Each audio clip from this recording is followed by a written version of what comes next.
द्रौपदी को पता नहीं है कि अश्वत्थामा ने किया है, घसीट कर लाया है। तो द्रौपदी ने कहा महाराज क्या कर रहे हो, कि इसी ने हमारे 5 पुत्रों का वध किया है। द्रौपदी मैं इसका वध करूंगा, इसके सर को काट कर तेरे चारों में फटक दूंगा। द्रौपदी ने रोना बंद किया है, अश्वत्थामा को प्रणाम किया है। द्रौपदी का धर्म देखिए, 5 पुत्र मरे हैं, अश्वत्थामा जैसे ही गुरु पुत्र है, ब्राह्मण पुत्र है, प्रणाम कहा है। पार्थ अर्जुन से कहते थे, पार्थ ये काम उचित नहीं है, धर्म के विरुद्ध है, ये ब्राह्मण है, ब्राह्मण के बाद गुरु पुत्र है, और गुरु पुत्र गुरु के ही बराबर पूज्य है। क्या भूल गए आप द्रोणाचार्य के उस एहसान को जो आपको धनुर्धर बनाया? तीनों लोकों में आपके सामने धनुर्विद्या में कोई नहीं है, देन किसकी है? इनके पिता की तो है, गुरु जी की तो है।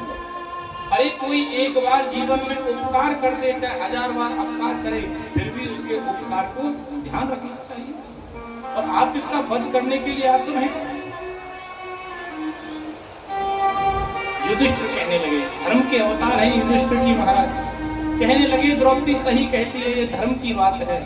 अब भीम की आंखें लाल हो गई। अरे तुम सब छोड़ दो, मैं अपनी गदा से इसके सर को फोड़ दूंगा, इसके पैर तोड़ दूंगा, मैं इसे छोड़ने वाला नहीं।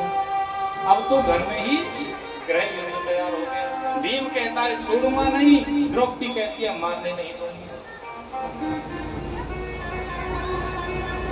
द्रौपदी के तो ही जन्म में धर्म है, वो यज्ञ की आहुतियां हैं, वेद आहुतियां हैं। द्रौपदी का जन्म काम से नहीं हुआ। थोड़ा सा संक्षेप में चलेंगे, क्योंकि अभी तक भागवत के 2 श्लोकों का अर्थ हुआ है। प्रथम स्कंद के 2 ही श्लोक के आसपास घूम रहे हैं। संक्षेप में चलेंगे थोड़ा।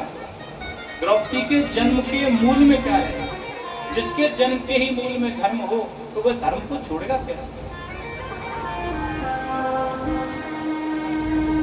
द्रौपदी के पिता द्रुपद और द्रोणाचार्य मित्र। द्रुपद राजा हैं, द्रोणाचार्य गरीब ब्राह्मण है, भिखमंगे। एक दिन सभा में द्रुपद बैठे हैं, द्रोणाचार्य गए, द्रोणाचार्य ने राजमद में अवहेलना कर दी। द्रुपद ने कहा मित्र मुझे भूल गए, मैं आपका मित्र। द्रुपद ने कह दिया कैसा मित्र? अरे एक भिखमंगा राजा का मित्र कैसे हो सकता है? और द्रोणाचार्य को यह बात खटक ऐसी लगी कि इसका बदला लेकर रहूंगा। प्रतिशोध के बदले में जलते हुए वापस आऊंगा। केवल यही प्रतिशोध